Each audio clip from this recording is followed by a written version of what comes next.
klarifikasi, ini tanggung jawab siapa? Bapak malu nggak sih? Sudahkah saya dengar permintaan maaf yang benar?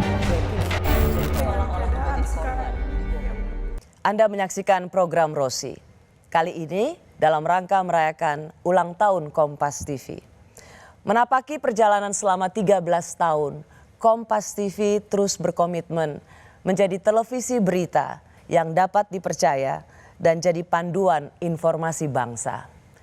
Banyak peristiwa telah kami siarkan, tidak sedikit kisah kehidupan kami bagikan, menjadi inspirasi dan contoh bagi kita. Termasuk kisah kali ini tentang seorang pendidik bernama Suster Francesco Marianti. Hingga usia 90 tahun tetap aktif mendidik. Ada banyak hal tentang pendidikan, soal kedisiplinan tentu saja. Tapi jangan melupakan kepekaan. Inilah kisah Suster Francesco Marianti.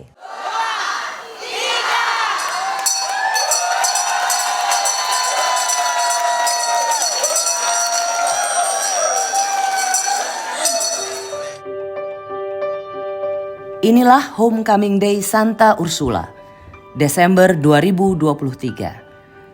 Bertepatan dengan Sekolah Santa Ursula Jakarta yang telah berusia 165 tahun.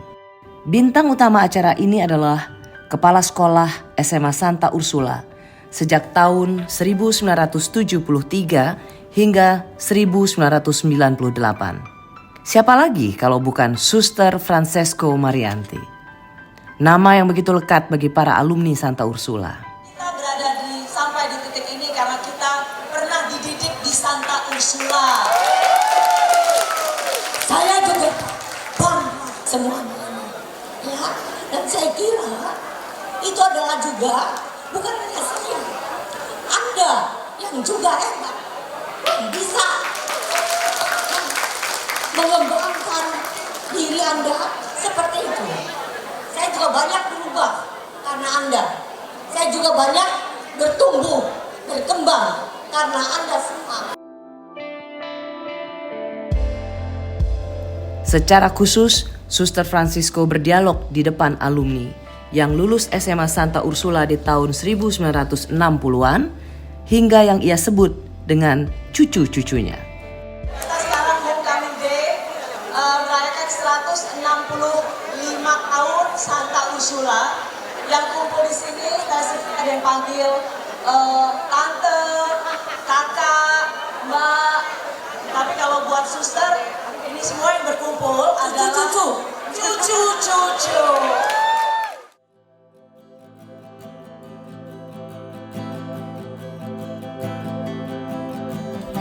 Suster Francesco Marianti, sebuah nama yang tidak bisa dipisahkan dari Sekolah Santa Ursula Jakarta. The Legend, itulah kata pertama kalau orang menyebut nama Suster Francesco. Saya datang ke Santa Ursula BSD, sekolah yang ia bangun setelah tak lagi menjabat sebagai kepala sekolah SMA Santa Ursula Jakarta. Saya menemui Suster Francesco. Ia bercerita bagaimana ia sampai pada titik seperti saat ini. Ia mengingat pengalamannya saat remaja, harus menempuh belasan jam dari Cirebon ke Jakarta agar bisa sampai di Santa Ursula untuk bersekolah. Suster adalah didikan Ursulin, bersekolah di Santa Ursula zaman suster-suster Belanda. Sampai kemudian juga suster mengabdi untuk menjadi pendidik di Santa Ursula. Suster bisa ceritakan bagaimana berawal dari dididik oleh suster-suster Belanda Ursula sampai kemudian suster mendidik anak-anak Santa Ursula. Ya jadi tadinya kan saya orang dari Cirebon. Sekolah saya dulu di Sending School. Itu sekolah Kristen, ya. SD saya di situ. Dan di situ memang waktu itu zaman Jepang. Orang tua saya selalu memberikan pilihan-pilihan kepada saya sejak saya kecil. Dan itu yang membuat saya terus-menerus. Jadi kalau saya dihadapkan dengan sesuatu yang harus membuat keputusan, saya selalu apa sih sebetulnya, untuk apa, siapa yang saya layani dan sebagainya. Nah, lalu saya naik dari SD ke SMP. Saya pergi ke SMP negeri karena di situ tidak ada sekolah Katolik. Ketika saya di SMP kelas 1, saya tidak tahu mengapa ayah saya mau menyekolahkan saya ke Jakarta dengan adik saya. Adik saya ke Kanisius, saya di Ursula. Ursula 8 Banteng. Banteng. Nah, lalu syaratnya adalah saya harus mengenal pastor di Cirebon. Nah, saya tidak kenal kan. Jadi ayah saya mencari tahu bagaimana bisa berkenalan dengan pastor dari Cirebon itu.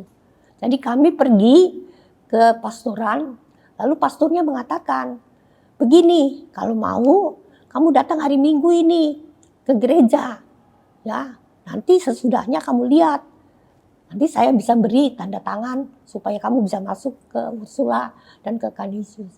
Ya itu kita lakukan. Dan waktu itu hanya ada satu keluarga Katolik di Cirebon. Yang lainnya adalah tentara-tentara semua. Karena itu zaman peralihan 1948. Jadi tahun 48 itu suster SMP tuh suster ya? Ya SMP kelas 1. Kelas 1 dari Cirebon jalan ke Jakarta untuk bisa bersekolah di SMP Santa Ursula. Wow. Jadi saya masuk langsung di kelas 2. Karena saya naik ke kelas 2 di Cirebon. Jadi ayah saya minta supaya saya dimasukkan ke kelas 2. Nah, ya sudah, itu pada hari itu kita harus pergi. Saya masih ingat di Cikampek kita harus turun. Karena keretanya hanya sampai Cikampek. Lalu nanti jalan 3 kilometer, nanti dapat kereta lagi untuk pergi ke Jakarta. Itu caranya tahun itu. Jadi pagi anak satu SMP loh yang mau naik ke kelas 2 SMP. Lalu itu jadi pagi jam 6 berangkat sampai di pintu air stasiun itu jam 6 sore. Nah, jam 6 sore saya diantar langsung ke Jalan Pos. Dan itu baru pertemuan saya pertama kali dengan seorang suster. Saya tidak tahu suster seperti apa. Suster Belanda itu suster. Ya, suster Belanda. Ya, lalu saya kan di rumah juga tidak biasa bicara bahasa Belanda, bahasa Indonesia. Ya. Jadi ketika saya masuk ke situ, bahasa Belanda saya masih jelek sekali. Lalu pada malam itu yang pertama saya datang ke situ, ada layar tancap bioskop tapi di lapangan. Lalu kita semua harus ikut lihat. Lalu saya mengatakan dalam bahasa Belanda, saya tidak mau. Lalu kata susternya, kemauanmu ada di belakang pintu. Your will is after the door. Gitu. Jadi itu berarti bahwa saya harus ikut. Lalu saya sudah capek sekali karena jam 6 sampai jam 6. Sudah capek sebagai anak kan. Lalu saya pikir, bagaimana ya? Ya sudah, saya duduk saja. Kan gelap semuanya, jadi saya tidur. Lalu ketika orang rame-rame saya bangun, ya sudah selesai. Itu perkenalan saya yang pertama dengan Jalan Pos. Nah, di situ memang kita harus pergi ke gereja tiap hari Senin, Rebo dengan Jumat. Ya, pagi. Itu ya dilakukan saja. Lalu ayah saya sudah mengatakan, kalau nanti kamu ada di Jakarta, kamu kalau waktunya libur tidak akan pulang. Karena kalau pulang, kamu harus pergi dari rumah, jemput kamu, bawa ke rumah, kembali lagi dan sebagainya. Coba berapa yang saya harus keluarkan? 2 anak. Lalu ya sudah, jadi kalau libur, saya selalu ada satu-satunya tinggal di asrama. Dan di situ saya kenal banyak suster. Yang lain boleh pulang, yang suster pulang. Tidak bisa pulang demi menghemat biaya kan suster waktu itu konteksnya. Ya, jadi ya saya ada di situ dan saya berkenalan dengan banyak suster karena lebih dekat kan bagaimanapun. Lalu saya membantu dia membersihkan ini, membuat macam-macam ya, apa yang dia lakukan saya ikut bantu gitu. Yang tadi suster juga katakan soal anak baru kelas 1 SMP, mau naik kelas 2 SMP dari Cirebon 12 jam ya suster ya. perjalanan dari Cirebon ke Jalan Pos 1 Banteng, tapi masih disuruh nonton. Satu hal itu tentang kedisiplinan. Tapi sebenarnya apakah juga suster menarik ada satu pelajaran bahwa disiplin satu soal, tapi ada soal kemanusiaan atau kepekaan terhadap itu. Jadi kondisi kan murid. kita kan bisa saja otaknya mengatakan perlu, tapi ada kepekaan, ya nggak punya uang atau tidak mungkin karena orangnya sakit atau ini dan sebagainya, kan itu bicara. Jadi keputusan itu tidak diambil begitu saja, tetapi betul-betul melihat keseluruhannya. Saya bisa atau tidak. Jadi kalau anak misalnya mau pergi ke luar negeri, ya kan, tapi orang tuanya tidak memungkinkan, ya tidak bisa pergi. Saya dulu ingin main piano, ya. Lalu susternya mengatakan, ya sudah kamu ikut ini aja les piano. Tapi les piano 10 gulden. 10 gulden itu saya punya uang saku. Ayah saya mengatakan, ya kalau kamu memang mau, ya pakai uang saku itu untuk ambil les. Ya saya mengatakan, ya saya tidak mau dong. Karena saya kan butuh sabun, saya butuh shampoo, saya butuh ini, saya butuh nonton dan sebagainya. Jadi saya tidak lakukan gitu. Ya, tetapi ketika saya menjadi lebih tua, saya dapat kesempatan itu, tangannya sudah tidak sesuai lagi, tidak bisa. Gitu. Jadi apa lesson learned dari pengalaman itu, suster? Ya, jadi memang kalau orang diberi kesempatan, pakailah. Pakai. Jadi kesempatan itu dipakai lalu supaya dikembangkan, supaya dirawat dan dipelihara nanti jadi. Kalau tidak ya tidak bisa kan. Jadi suster menyesal nggak pakai 10 gulden itu? Tidak, karena ya saya butuh yang lain kan. Saya tidak dapat lain. Kalau saya dapat 10 gulden tambahan, ya saya bisa ikut. Tetapi saya tidak bisa. Tetapi ketika saya menjadi lebih tua, saya dapat kesempatan itu. Ya tapi saya sudah, tangannya udah terlalu kaku, tidak bisa. Tapi nyanyi bisa, pakai note bisa, gitu loh. Gitu. Ya. Jadi mungkin juga di situ ya kalau ada anak itu mahal juga sih suster untuk les piano zaman itu ya, 10 gulden 10 gulden kemahalan. Mestinya kalau dia lihat ada anak yang sangat berbakat, mungkin atas nama kemanusiaan juga mungkin tidak perlu semahal itu. Saya juga merasa kok susternya begitu pelit ya. Saya mengatakan kalau dia tahu bahwa anaknya bisa, kenapa dia tidak gratis beri gitu. Tapi ya pada saat itu tidak bisa, ya sudah, tidak apa-apa.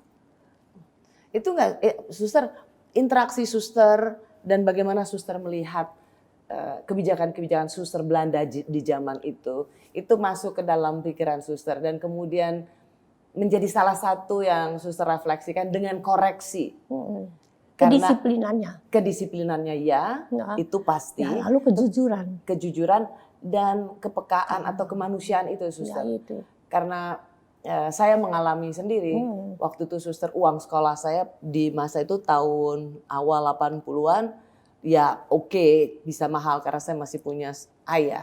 Tapi begitu ayah saya meninggal, ibu saya ibu rumah tangga, suster langsung menurunkan uang sekolah saya menjadi kalau saya nggak salah cuma 5.000 apa 10.000. Sama seperti karena di sini. Karena ibu saya cuma seorang ibu rumah tangga. Sama di sini juga. Kalau orang tuanya meninggal, bapak ibunya meninggal, nanti saya tanya, Bu, Mbak Ibu bisa bayar berapa? Silakan.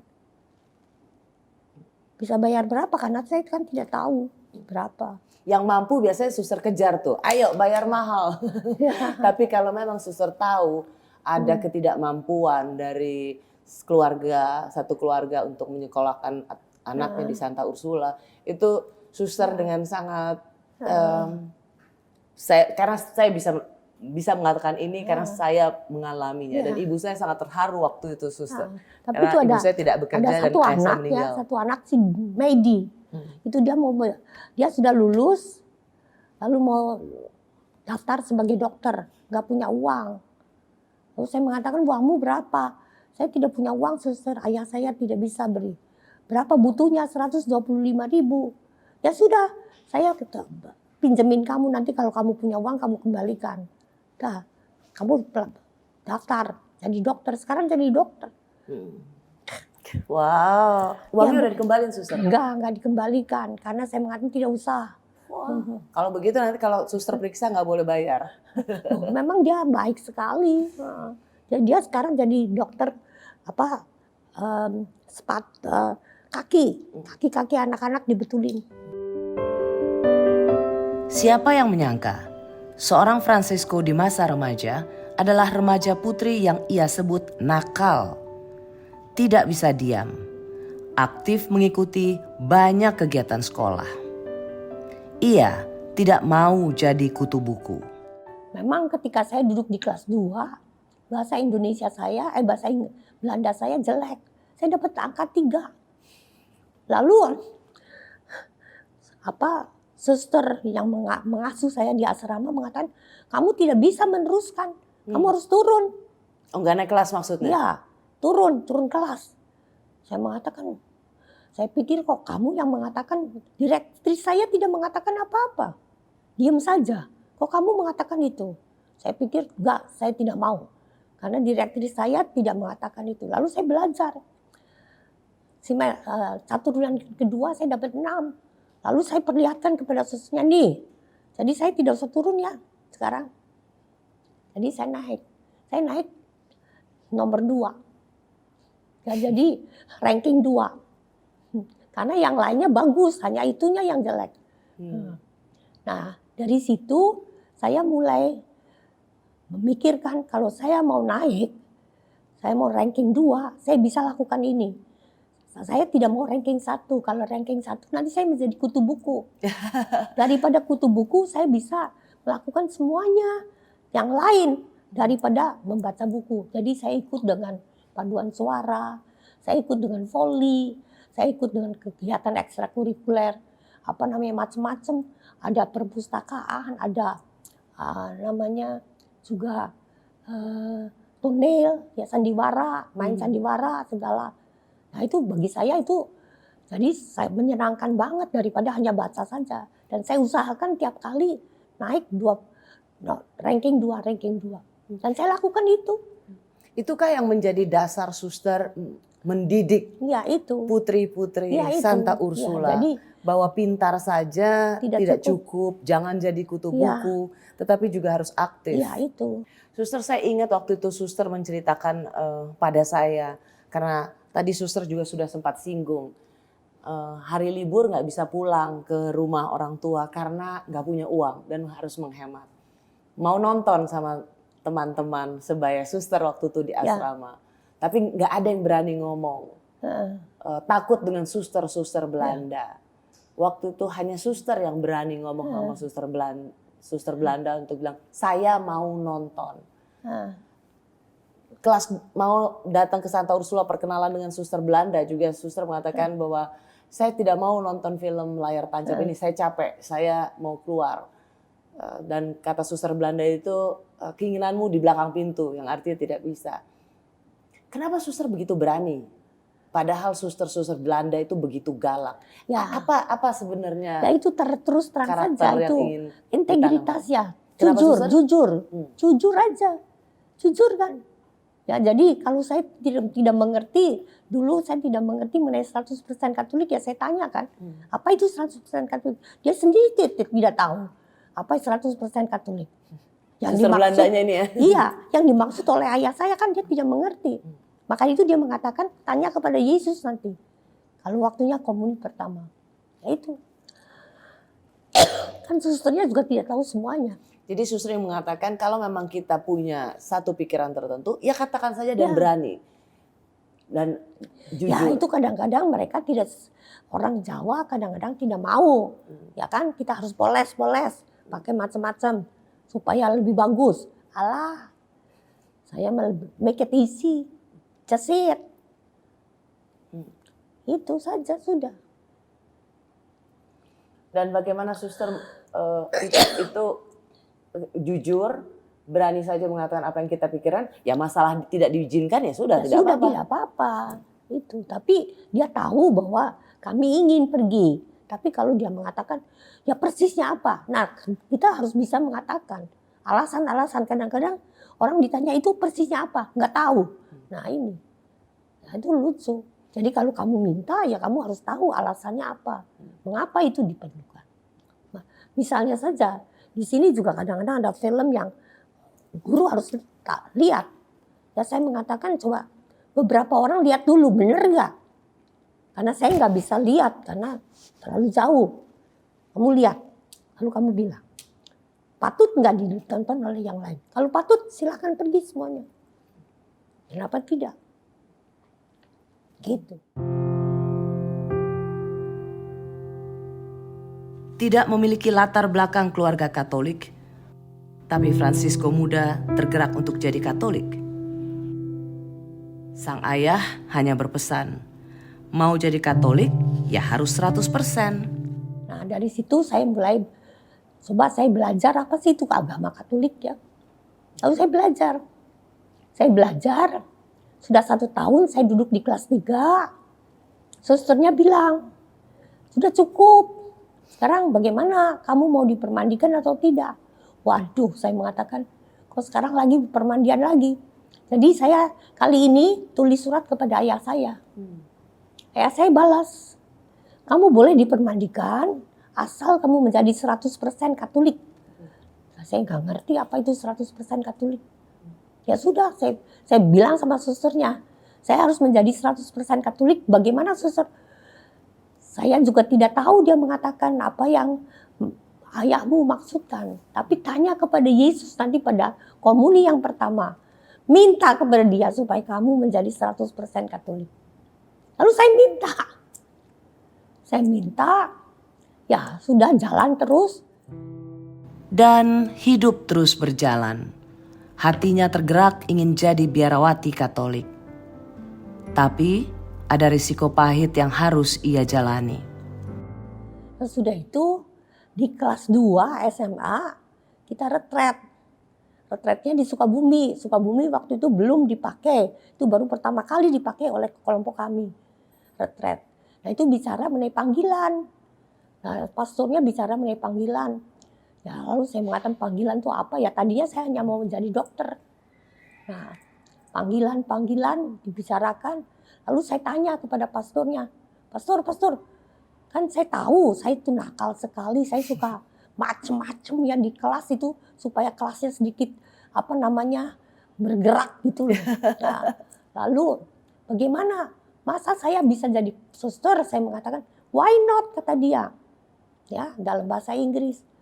Why not? Lah itu yang why not itu menjadi pemikiran saya. Sesudahnya saya pikir, kenapa ya tidak bisa ya? Bisa saja ya, saya mengatakan. Lalu itu kebodohan saya ketika saya naik ke kelas 3, pulang, libur besar, saya bilang kepada orang tua saya tidak Katolik kan. Saya mengatakan saya mau jadi suster daripada jadi dokter. Wah itu bom yang besar sekali. Dan dia mengatakan, ya jadi dia merasa, ya sudah kamu bukan anak saya lagi. Gitu loh. Karena dia tidak memahami tentu saja. Lalu saya merasa, ya bodoh ya saya ngomong, kenapa ngomong sekarang ya. Ya, jadi ketika saya kembali ke Ursula, biasanya saya mendapatkan macam-macam baju yang baru. Waktu itu tidak, semuanya hanya yang sudah bolong-bolong ya dijitet-jitet itu, jadi harus kembali lagi. Dan saya sudah merasakan, aduh nanti kalau pesta perpisahan bajunya itu lagi, tidak ada yang baru. Memang itu sebagai konsekuensi, lalu konsekuensi itu berat bagi saya. Karena saya sebetulnya, kok bisa ya orang tua begitu? Ya padahal belum tentu kan saya jadi. Tapi ya sudah, tidak apa-apa. Saya terima itu. Ya. Dan ketika lulus, pastornya yang membina saya mengatakan, kamu baru 17-18 tahun. Lebih baik kamu terusin saja dulu. Ya, Sekolah maksudnya ya, Suster? Ya sekolah. Lalu mau apa? Lalu saya pikir apa ya yang saya harus lakukan? Kan gak bisa waktu itu jadi dokter dan jadi suster, gak bisa. Jadi saya mau jadi seorang yang bisa mendidik ke orang lain. Nah itu kimia adalah saya punya favorit. Jadi saya ambil kimia. Di ITB? ITB. Tapi ketika sampai di ITB dengan ayah saya, ya dia ikut bantu. Orangnya mengatakan, apa yang kamu cari tidak ada. Saya mencari kimia sebagai mayor, minornya matematika dengan fisika. Tidak ada, dia mengatakan. Ada di sini kimia, tapi biologi dengan matematika itu farmasi adanya. Ya jadi saya masuk farmasi. Nah masuk farmasi, ya saya di situ. Nah ayah saya tentu senang juga karena nggak nggak jadi masuk biara, nggak jadi suster ya. ya. Jadi dia senang, saya ada di Bandung. Saya juga aktif sekali sampai main tonel segala itu untuk cari uang. Ya karena saya senang macam-macam. Nah sesudahnya saya berkenalan dengan seorang, ya banyak yang mulai melihat, memang mulai berkenalan, tapi dia itu memang jadi mahasiswa abadi sudah 10 tahun di ITB tetapi belum lulus. Lalu saya mengatakan ya saya tidak mau dengan kamu begitu aja. Kalau kamu mau ya kamu lulus, saya juga lulus gitu loh. Nah sekarang coba kamu lulus, saya nanti S1 yaitu bachelor. Jadi saya mengatakan coba bisa enggak dalam 2,5 tahun selesai atau tidak. Nah itu, jadi itu membuat dia juga bisa, saya juga bisa. Jadi saya dalam 2,5 tahun sudah selesai. Gitu. Wow, 2,5 tahun. Iya. Di ITB. Wow. Itu. Lalu saya doktoral. Nah, ketika doktoral itu sudah 1 tahun. Tahun yang kedua itu saya diminta CEO karena saya sangat aktif ya. Karena ada seorang dosen saya mau promosi jadi doktor dan saya menjadi CEO-nya. Ya. Saya lakukan semuanya itu. Sampai suatu saat, pengalaman hidup mengubah segalanya. Pada saat yang sama, ada di ITB pemeriksaan paru-paru. Gratis. Tapi saya nggak bisa pergi kan, baru keesokan harinya pergi. Karena itu ada upacara itu. Nah, sesudahnya saya pergi, saya ternyata di bagian atas kiri itu ada lubang TBC. Lalu saya harus pergi ke dokter. Dan oleh dokter mengatakan ya harus istirahat. Dulu istirahat. Sebagai orang yang sangat aktif, perempuan yang sangat senang berorganisasi, mendengar vonis dokter bahwa Suster Francisco ada TBC, gimana waktu itu? Ya sudah, harus istirahat. Dan itu saya di kos kan. Jadi saya di kos, saya diletakkan di garasi supaya tidak bercampur dengan yang lain. Nah, sudah tiap bulan ya diinjeksi, di macam-macam, pakai obat, tidak baik-baik, sama saja. Lalu dokternya mengatakan, karena dokternya itu juga sangat kreatif, dia mulai mengoperasi paru-paru. Dan itu saya adalah pasien yang pertama yang dilakukan oleh dia. Nah, ketika dilakukan itu, ya jadi semuanya itu sudah 4 tahun saya berhubungan dengan lelaki ini. Dan memang semuanya udah disetujui, sudah ya dapat dikatakan sudah tinggal pelaksanaan perkawinan dan sebagainya. Tapi ketika saya dioperasi itu, harus operasi itu entah bagaimana, saya masih ingat hari Rabu dioperasi semua beres. Kamis semua beres. Jumat itu jam 8 saya krisis. Tapi krisis itu bisa saya lalui. Jam 10 krisis lagi, bisa saya lalui lagi. Yang ketiga itu kurang lebih jam 3-an gitu. Itu dokternya mengatakan sudah saya tidak tahu harus bagaimana. Angkat tangan. Lalu kata kalau susternya yang ada di Boromeus katakan ya sudah kamu diberi perminyakan. Ya saya diberi perminyakan. Umur berapa waktu itu suster? 23. 23 tahun. 100% Katolik jadi jawaban untuk dirinya. Melayani Tuhan sepenuh hati, bukan karena patah hati. Saya masih sesudah operasi 6 bulan harus istirahat. Nah selama 6 bulan istirahat, saya merayakan ulang tahun saya 24. Itu kata pacar saya itu yang datang mengatakan ini saya harus bilang sesuatu kepada kamu. Ya apa bilang aja. Ibu saya tidak menghendaki punya menantu yang TBC. Ya sudah saya mengatakan, kamu pilih siapa? Pilih ibumu atau pilih saya? Pilih ibu saya, ya sudah. tetap berhenti saja di situ. Dan itu saya merasa Tuhan ikut bantu membereskan semuanya. Jadi bukan karena ada sesuatu yang ini, ya bagaimana kalau dia tidak mau terima ya tidak apa-apa. Nah dari situ itu Februari. Jadi sesudahnya itu selesai, sepertinya Tuhan membantu semua. Cepat. Saya bisa masuk Juli biara. Ursulin. Ursulin karena mereka sudah terkenal saya kan. Gitu. Nah itu, jadi saya masuk ke situ.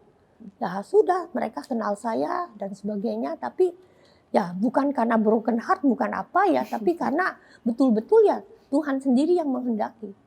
Apalagi waktu itu di persimpangan between life and death ya suster, bisa dibilang waktu itu waktu suster sakit paru itu sekelibat suster seperti diingatkan kembali 100% Katolik. Ya itu, ya sudah. Sehingga ketika waktu itu layaknya pemuda-pemudi yang mau melanjutkan hubungan, meskipun waktu itu seorang pria mengatakan saya tidak bisa lagi berhubungan dengan Anda, ibu saya tidak mau perempuan TBC, justru suster melihat itu sebagai jalan untuk menjadi 100% Katolik. Ya. Menjadi seorang biarawati Ursulin. Ya itu, jadi 100% untuk Tuhan, sudah. Jadi saya masuk, dan sampai sekarang itu tahun 58. Ya saya tidak pernah, dari 58 sampai sekarang tidak ada apa-apa. Wow. Gak apa-apa, semuanya bagus. Jadi ya itulah Tuhan yang bekerja. Ya. Hidup Suster Francisco untuk pendidikan, agar siswi jadi manusia yang utuh. Lalu memang mengapa saya mengambil Ursulin, karena ya saya pikir itu di situ ada segi pendidikan dan di situ saya bisa berkembang. Ya. Dan ini saya memang berkembang di situ. Bagaimana suster melihat pendidikan itu mengubah anak perempuan terutama suster Ya, dan itu. banyak anak lainnya? Ya itu karena saya memberikan apa yang saya pikir, saya alami sendiri, itu yang penting. Yang penting adalah menjadi pribadi yang betul-betul bisa berguna bagi orang lain. Gitulah. Jadi berguna bagi orang lain dan jadi memang harus utuh ya, holistik. Harus cerdas dan harus berani melayani. Kalau manusianya utuh, jadi budinya, hatinya, kehendaknya betul-betul terarah, ya kan? Lalu dia berkembang sungguh, itu bisa menjadi orang yang berguna bagi orang lain kan.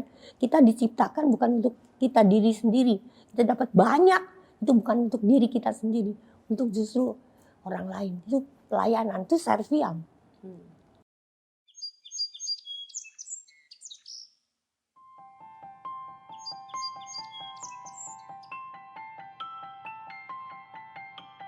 Setelah tidak lagi jadi kepala sekolah SMA Santa Ursula Jakarta, Suster Francisco membangun Santa Ursula BSD.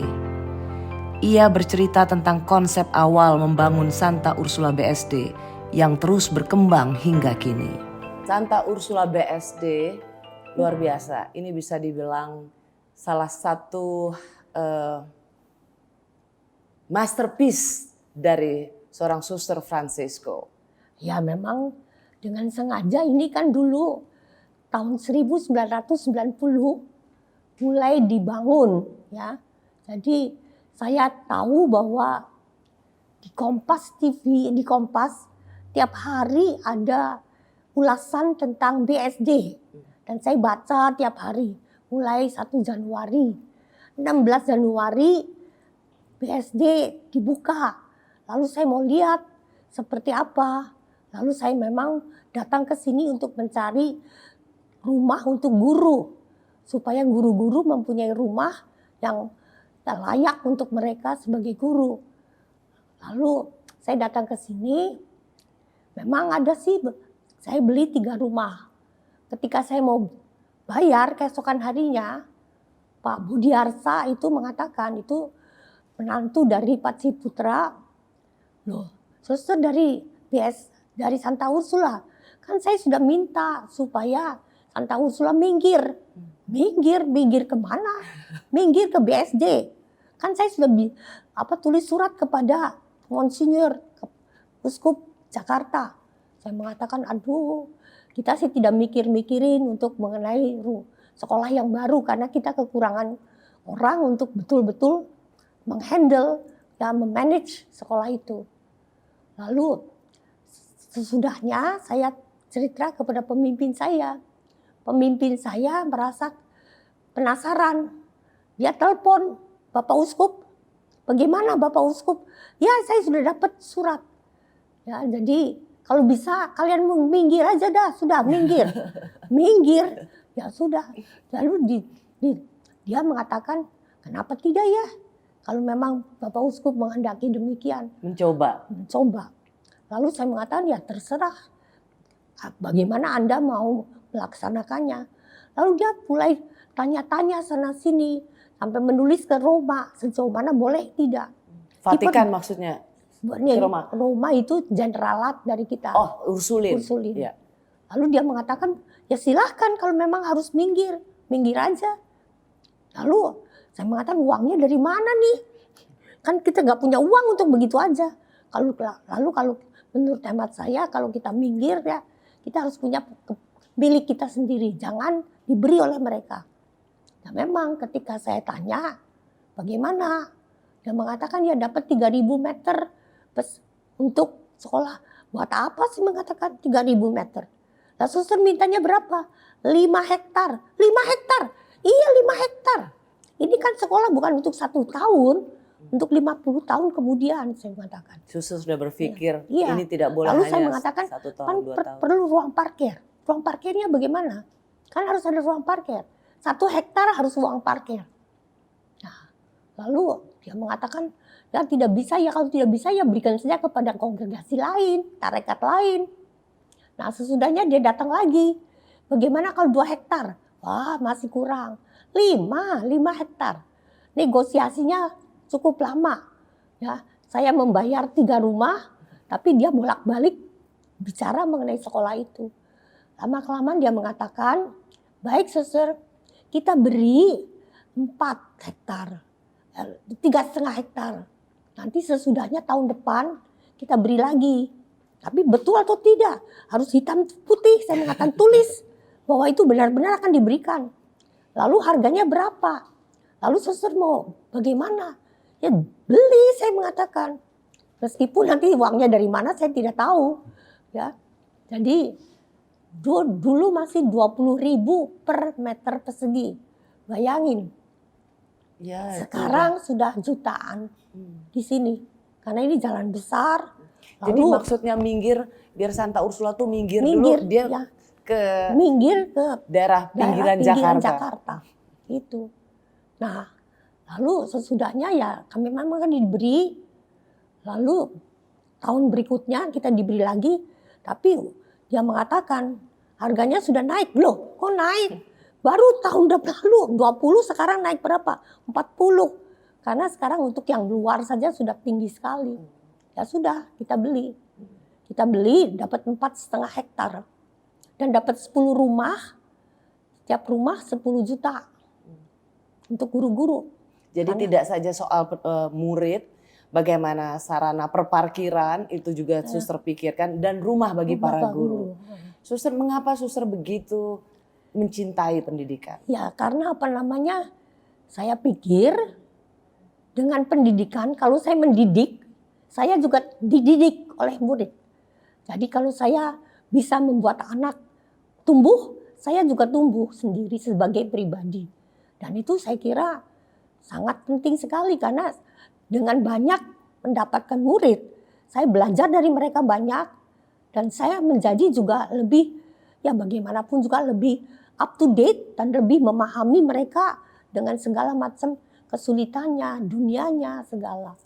Itu saya kira di situ ada pertumbuhan pribadi yang saya kira saya juga harus tumbuh, bukan hanya anaknya yang tumbuh. Itu pendidikan. Bagaimana suster sebagai seorang pendidik itu melihat bahwa pendidikan sangat penting untuk perempuan dan bagaimana suster melakukannya? Ya jadi perempuan itu jangan sampai dinomor 2-kan. Itu perempuan ya sama dengan sama laki-laki. Ya, dia juga sama derajatnya karena dia mempunyai juga 3 daya jiwa, ini juga tidak daya jiwa. Jadi bagaimana dia mengembangkan ini itu tergantung daripada bagaimana kehendaknya, bagaimana dia membuat dirinya sendiri berkembang. Karena kan tidak bisa datang terus dari atas, dari guru dan sebagainya. Dari diri sendiri harus ada kemauan, keingintahuan untuk lihat semuanya apa sih. Jadi kalau saya cinta negara, bagaimana saya cinta negara? Kalau saya tidak melihat apa sih yang terjadi di negara kita. Kita harus tahu apa. Jadi setiap hari Kamis saya lihat kamu misalnya saja gitu. Itu yang saya lakukan. Kadang-kadang Kamis tidak bisa. Dan nanti keesokan harinya saya bisa lihat. Lihat di YouTube-nya. Iya begitu. Jadi itu kan membuat saya ini. Misalnya itu dirty vote. Dirty vote saya tidak bisa terus ini. Ya. Tapi ya saya melihatnya penggalan-penggalannya. Tapi saya kira itu cinta kepada negara. Pancasila. Bukan hanya nyanyi Indonesia Raya saya kira. Betul-betul harus jiwanya juga masuk ke dalamnya. Untuk Indonesia. Dan saya orang Indonesia. Dibesarkan di Indonesia. Sekolah di Indonesia. Kenapa saya tidak mau membesarkan ini? Ya. Dan memang perlu kadang-kadang ke luar negeri dan sebagainya. Memang perlu.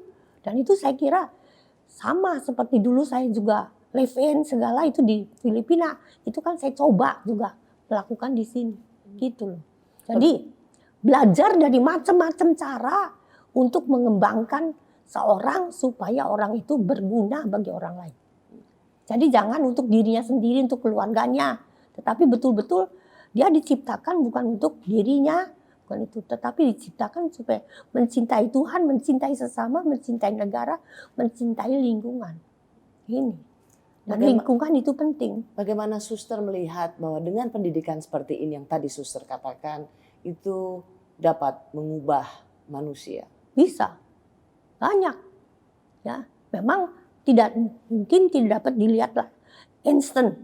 Tapi dalam perjalanan orang pada suatu ketika orang mulai sadar. Gitu. Kesadaran itu yang membuat mereka bisa berubah. Maka dari itu, kalau saya memberi retret ya kepada anak SD, kepada anak SMP, SMA, kesadaran beriman sebagai seorang yang beriman.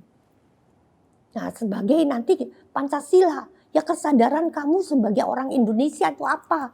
Jadi kamu jangan sampai menyia-nyiakan Indonesianya, tidak. Kamu harus bangga bahwa kamu orang Indonesia. Itu kebanggaan itu bagaimana? Ya kamu harus tahu apa yang terjadi di Indonesia. Kamu harus tahu apa yang terjadi ya kejelekan, kebagusan dan semuanya yang di Indonesia.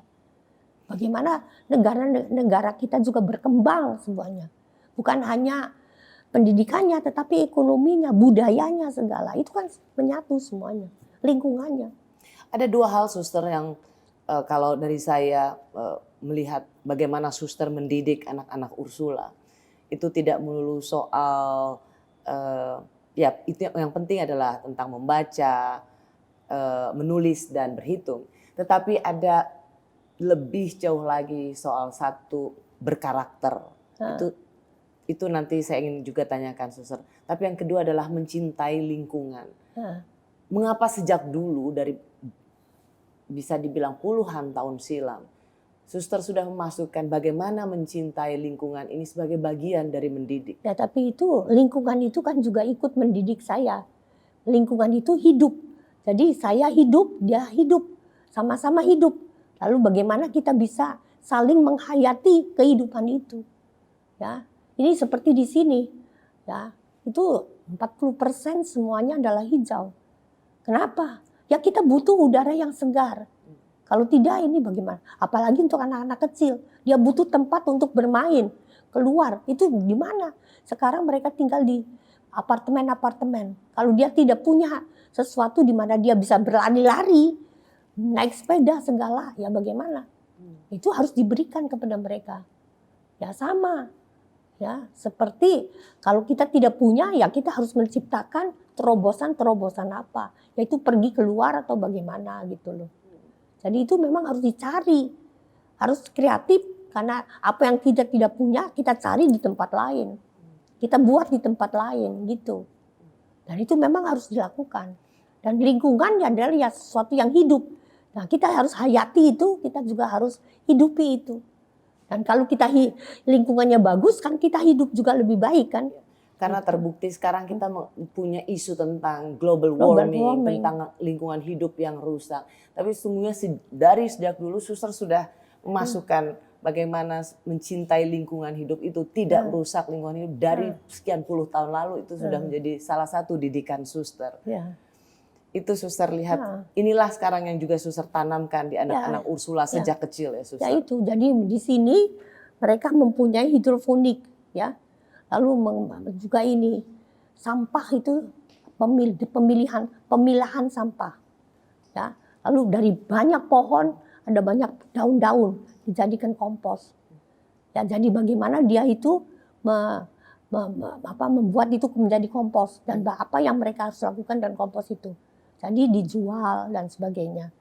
Lalu hidroponik itu sekarang memang sekarang karena pandemi ini sedikit berhenti, tetapi ini kita sudah akan juga tanaman obat.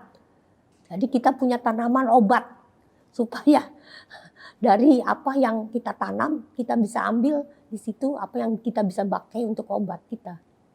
Jadi itu kan jadi timbal balik gitu loh. Kalau kita memelihara, merawat, kita juga dapat gitu. Jadi bukan hanya memberi saja, tetapi memberi dan mendapat, menerima. Itu to receive and to receive and to give.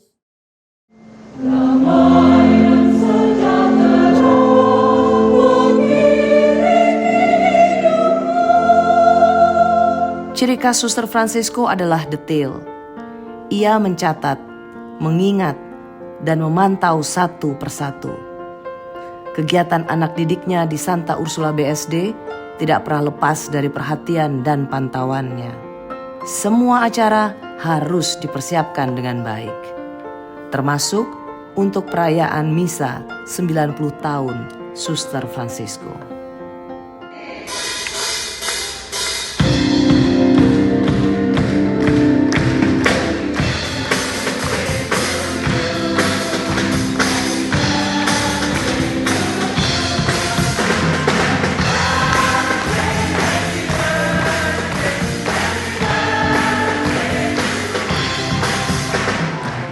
Inilah Suster Fransisco yang pada tanggal 17 Februari 2024 berusia 90 tahun. Tetap memiliki memori yang kuat, selalu mengikuti perkembangan berbagai isu. Dan setiap pagi berangkat dari Biara Ursulin Jalan Pos Jakarta ke Santa Ursula BSD. Setiap hari. Kan suster sudah tidak saja menjadi murid Santa Ursula, menjadi kepala sekolah Santa Ursula Jalan Pos atau Lapangan Banteng, tapi juga menjadi pendiri dari Santa Ursula BSD di sini, mengembangkannya sampai puluhan tahun. Bagaimana suster melihat sebagai seorang pendidik itu harus selalu up to date, relevan dengan setiap zamannya? Ya itu, jadi dulu ketika saya masih mulai ini kan bolak-balik saya sudah 34 tahun Jakarta, BSD Jakarta bolak-balik tiap hari. Ya itu 34 tahun saya lakukan itu. Jadi kalau pagi, kalau saya pergi ke sini itu biasanya masih pagi 6:15. Jadi saya berdoa. Ya berdoa rosario, satu untuk keluarga, satu putaran untuk sekolah, satu putaran untuk mereka yang sakit dan minta doa. Pulangnya waktu itu saya baca koran Kompas. Gitu. Lalu kalau pulang sampai di rumah ada Jakarta Post, ada Warta Kota. Itu yang membuat saya terus-menerus up to date. Lalu saya kan bekerja lama di KBI, Kantor Wali Gereja. Tadinya sebagai anggota dari MNPK, itu Pendidikan Nasional Katolik. Sesudahnya saya pergi ke LPPS, itu lembaga penyelidikan sosial. Nah di situ saya berkembang banyak. Saya belajar di sini, saya belajar. Lalu saya ikut dengan ini siapa? Karlina kan, itu perempuan itu, kelompok perempuan itu. Oh suara ibu peduli pada waktu reformasi. Ya. Itu banyak sekali. Jadi sebagai kepala sekolah, saya tidak hanya kepala sekolah, saya mencoba mencari terobosan-terobosan di mana saya juga bisa berkembang. Nah, jadi itu Ibu dengan Karlina, ya itu tadinya mulai dengan susu saja, itu menjadi jaringan perempuan. Lalu di LPPS saya di situ belajar sesuai yang sosial-sosial. Jadi orang-orang yang terpinggirkan, orang yang kecil, orang yang harus dibantu dan sebagainya. Lalu di bagian pendidikan ya lebih pada pendidikannya. Nah dari itu yang membuat saya terus-menerus bisa up to date. Dan sampai sekarang pun, sekarang saya tidak bisa baca lagi. Kalau baca harus pakai loop, ya ini, supaya dapat menjadi besar. Tapi saya punya tablet. Jadi saya mengikuti tablet itu, podcast semuanya. Selama ini pandemi, selama pemilu, semuanya MK itu saya tahu. Karena kalau dulu Suster selalu baca, sekarang Suster nonton podcast. Ya. Suster sudah berusia 90 tahun. 17 Februari 1934. Suster bisa mengingat dengan sangat detail pengalaman pertama dengan suster Belanda, terus lalu juga vonis dokter bahwa suster punya penyakit TBC. Oke lah, orang bilang biasanya pengalaman yang lama itu seperti akar pohon, bisa diingat dengan sangat baik. Tapi suster bisa sangat kuat mengingat bahkan negosiasi soal BSD yang 24 tahun lalu. Suster masih mengingat banyak hal, termasuk tadi saya dikasih lihat ekskul, ekstrakurikuler dari TK, SD, SMP, SMA di BSD ini. Itu apa rahasianya memori? Karena memori saya tinggi. Tidak short memory, tapi long term memory. Itu saya punya. Jadi saya punya memori yang cukup kuat. Jadi itu bisa lama sekali saya ingat. Dan mengapa saya ingat? Karena saya tulis. Ya, jadi ini mengenai nanti yang besok itu. Ya, kemarin saya mengadakan suatu pertemuan untuk karyawannya, semua guru, karyawan, kepala sekolah, TU yang perlu itu. Tapi semua saya tulis satu persatu. Ya karena ditulis itu keluarkan dari memori, tulis semuanya. Hari ini saya sudah punya ini. Maka itu semuanya bisa terlaksana, bisa jadi tidak ada yang kekurangan gitu loh. Nggak ada yang kelupaan. Kelupaan sebenarnya. Saya mengatakan tulis. Itu menulis itu bisa menjadi peringatan 2 kali lipat. Ingat. Jadi saya selalu punya kertas, saya tulis. Jadi kadang-kadang saya tidur, lalu saya ingat itu. Saya nanti bangun, tulis dulu. Lalu terusin lagi, tidur lagi. Jadi suster mengajarkan anak Ursula dengan fikir, dan suster mendisiplinkan diri suster dengan tulis. Nah, gitu. Dan tulisan mendisiplinkan tidak hanya itu, tetapi hidupnya dengan disiplin. Maka dari itu orang tanya, kok bisa sampai segitu? Kemarin saya pergi karena ada seorang suster meninggal, ketemu dengan kardinal. Bapak kardinal juga diundang untuk besok. Dia mengatakan tidak bisa, tapi nanti ada dari keuskupan ada orang datang. Lalu ada seorang suster di situ, dulu menjadi kepala sekolah di Santa Maria. Lalu dia ketemu saya tadi kemarin, dia mengatakan, kok suster tambah lama tambah cantik? Cantik dari mana? Saya mengatakan sudah tambah lama tambah tua. Ya itu tergantung bagaimana kecantikan kalian lihat itu. Tapi saya sih tambah lama tambah tua. Gitu. 90 tahun loh Suster Francisco, ya, luar tapi biasa. saya juga tidak tahu bahwa saya 90 tahun. Saya pikir ya saya hidup saja tiap hari, satu hari kok sampai bisa 90 ya. Saya juga tidak tahu mengapa itu bisa begitu. Saya juga tidak tahu. Kok bisa? Saya juga tidak tahu. Bayangin ketika saya mulai dari di sini, saya belum 60. 50 sekian. Sebagai kepala sekolah di Ursula. Tahun 1090 masih jadi kepala Ursula, saya mulai di sini. Baru 98 saya terjun seluruhnya ke sini. Gitu. Jadi ya saya kira day by day you have to live it. Day by day we have to live it. Nah, Suster, sekali lagi selamat ulang tahun yang ke-90. Terima kasih karena suster selalu mengajarkan kami tentang serviam, yaitu melayani. terima kasih sama-sama ya. Saya juga terima kasih kepada kalian semua yang datang ke sini.